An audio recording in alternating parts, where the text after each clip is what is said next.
Going to continue a series that Pastor Pam started last week. It's called Be Real. And we're talking about, the things we really face as people who are trying to follow Jesus in our daily lives. The kind of practical, real life stuff that we have to deal with.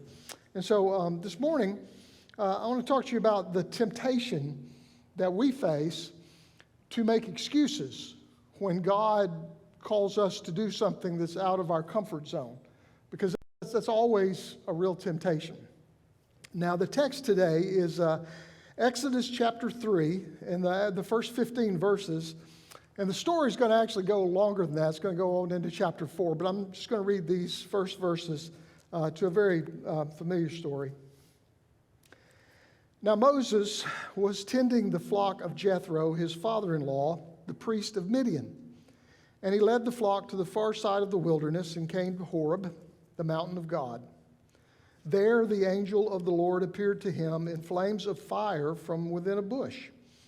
Moses saw that though the bush was on fire, it did not burn up.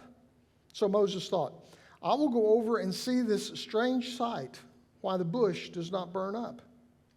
And when the Lord saw that he had gone over to look, God called to him from within the bush, Moses, Moses.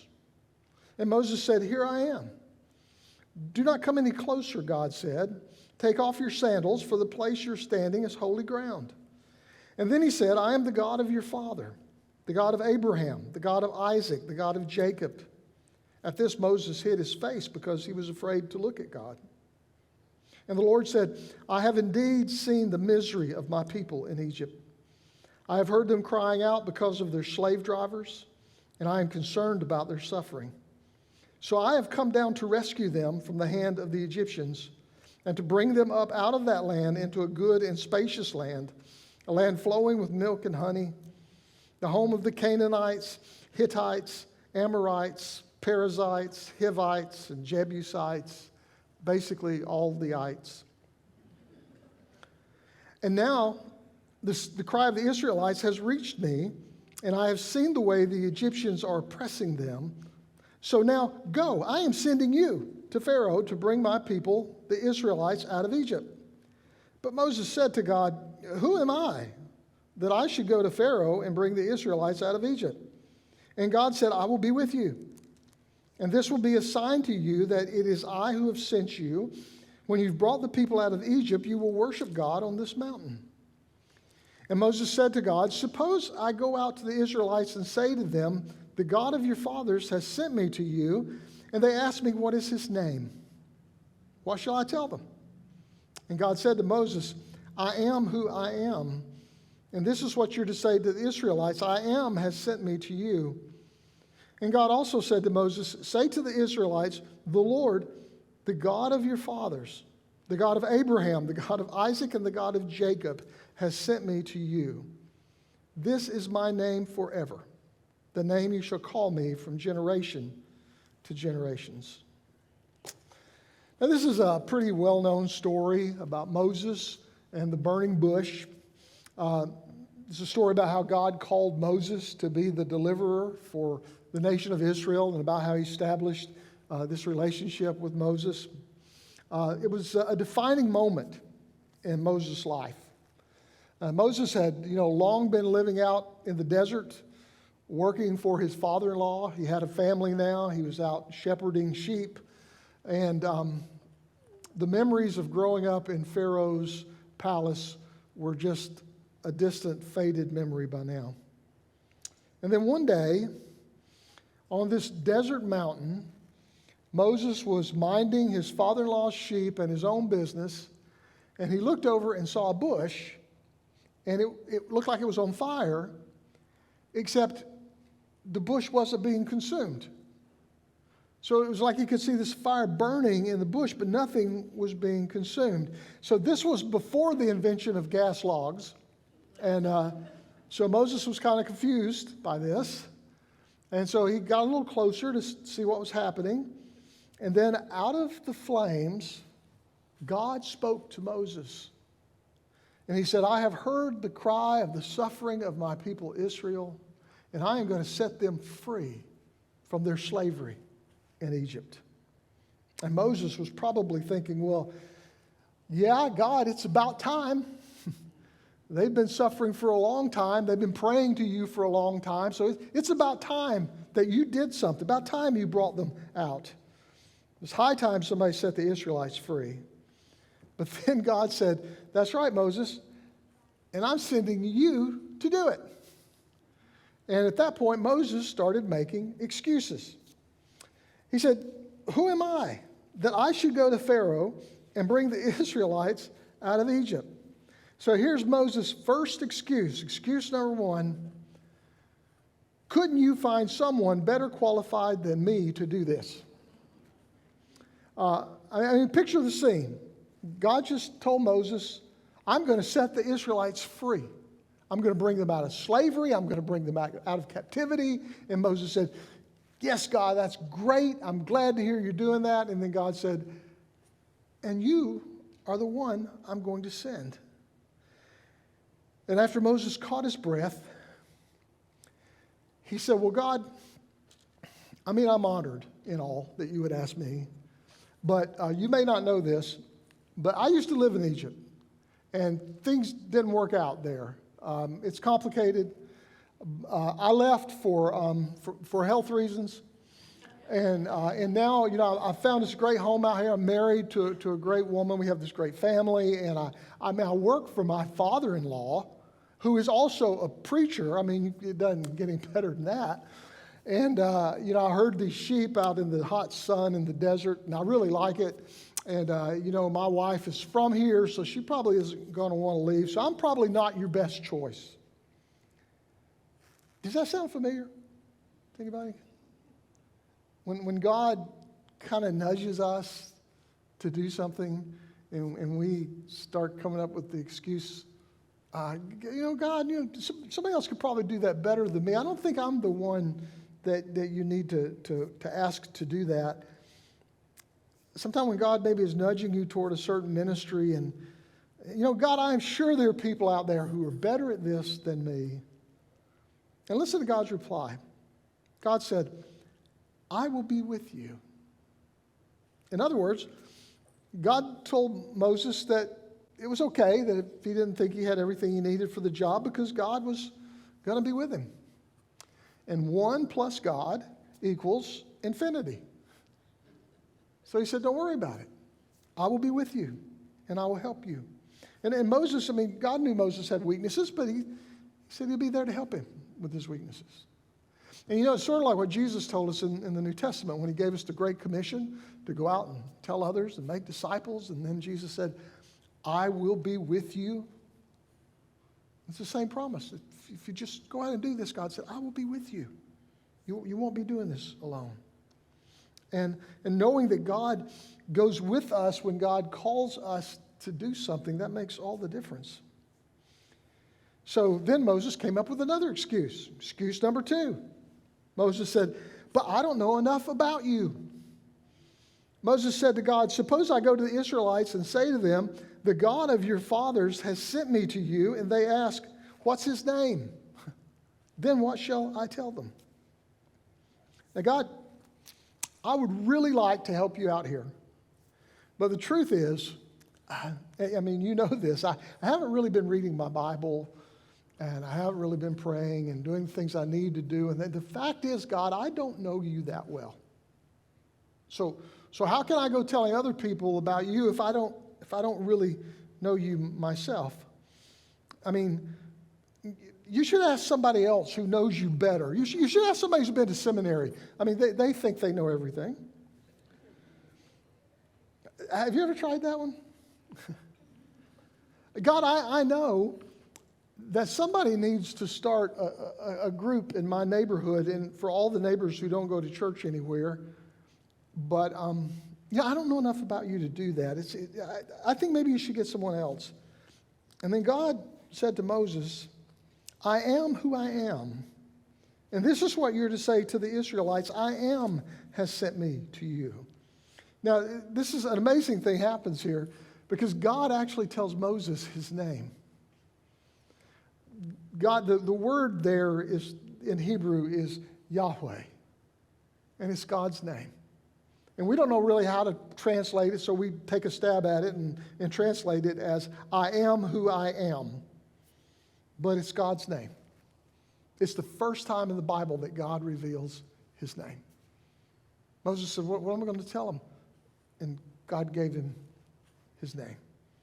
So that Moses would be able to know what he needed to know as he went along. And basically God just kind of said, Moses, just get going and I'll reveal what you need to know as you need to know it. Just trust me. And I've noticed that God works with us the same way. God nudges us to do something and we decide to do it, and we don't know all about it yet. We don't know how it's going to turn out. We don't have all the answers, but God just reveals things to us as we go. And things work out as we go. And that's how God often works. So then Moses came up with another excuse. His fourth excuse. Moses said, I'm no good at this. Or actually, Moses said, nobody is going to believe me. He says, what if they don't believe me or listen to me and say, the Lord didn't appear to you? I mean, really, God, who's going to believe this? That you spoke to me out of a burning bush. They're going to make fun of me. They're going to laugh. They're going to say, if God spoke to you out of the bush, you better stay away from the azaleas. We make the same excuse. We say, God, people aren't going to believe you want me to do this. I mean, what if I fail? I mean, I don't know all about what I'm doing here. And then God asked Moses, he said, Moses, what are you holding in your hand? And Moses said, a staff. And God said, well, throw it down. And Moses put it down. And if you remember the story, it became a snake. And then God turned it back into a staff. And Moses picked it up. And God said, I can do whatever needs to be done to help you with this. If you'll just take whatever is in your hand and trust me with it, I can use you to do this. And I think God still works that way. He takes whatever we have in our hands, whatever we're willing to give to God, and God says, I'll take that and I'll use that. I'll make that work if you just be willing to do what I've asked you to do. And then after 3 excuses, he came up with a fourth one, and he said, I am no good at this kind of thing. Moses said to the Lord, oh Lord, I have never been eloquent, neither in the past nor since you've spoken to your servant. I'm slow of speech and tongue. Moses said, God, I'm not a good speaker. I can't go in there and talk to Pharaoh. This isn't my thing. I'm not good at this. You should get someone else. I mean, and I think this is one of the excuses we make. You say, well, God, I'm not very good at this. I don't have a lot of talents. This is not my spiritual gift. And God's response, the Lord said to him, who gave you your mouth? Who makes a person deaf or mute? Who gives sight or makes blind? Is it not I, the Lord? Now go, and I will help you speak, and I will teach you what to say. And then Moses' final excuse, which is probably the most truthful one. I just really don't want to do this. Moses said, oh, Lord, please just send someone else to do this. I just want to do this. I'm not the person that you can use to deliver a whole nation. That's not who I am. But listen, God, I know a guy. The Bible says that, by now God has had enough. And it says that the Lord's anger burned against Moses, which is the Hebrew way of saying that Moses was on God's last nerve. And even though God was angry, God loved Moses. And God said, I'll tell you what, Moses, I'll send your brother Aaron with you, and he'll help you. And you won't have to do this alone. I'll have somebody to help you make this work. I am so grateful that God does the same thing for us. When God moves us or nudges us into some kind of ministry or some kind of outreach or to help people, God always brings other people along to help. That's why, we come and we ask for volunteers because somebody stepped out and started a ministry. And now they need some people to step along beside them. And God sends those people. I mean, we step out in faith, and God sends people to help us, to do the things we can't do, so that we can, because ministry is not done by yourself. It's always done in community. It's always done with other people. And after all of Moses' excuses, Moses finally agreed to do what God asked him to do. At first, Moses thought that God was overestimating him. And then he realized that actually he was underestimating God. And look what God did with Moses. Look who Moses became when he said, yes, I'm willing to give it a try. And this is the part of the story that I think is so relatable to us. Because we see someone that needs help. We see a ministry that needs done. We see an injustice that we need to speak up against. But we're afraid. And so we make excuses. And we look at our weakness and say, I'm not able to do that.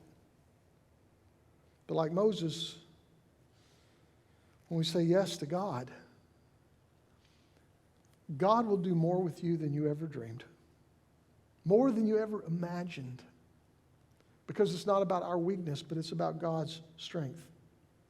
And it's those people who get past excuses and say yes that God uses to make a difference in the world. I like the way Lynn Sweet put it. He said, suppose Moses had said, I don't do pharaohs. Suppose Noah had said, I don't do animals. Or David had said, I don't do giants. Or Daniel had said, I don't do lions. Suppose Mary had said, well, I'm willing to help, but I don't do virgin births. Imagine if Jesus had said, I don't do crosses. As much as the work of the kingdom of God is alive in our presence, it is because Jesus and his followers who have said yes, God is using them to make a difference in our world. God called, and instead of making excuses, they said yes. And the good news is, God is still calling. How will you respond?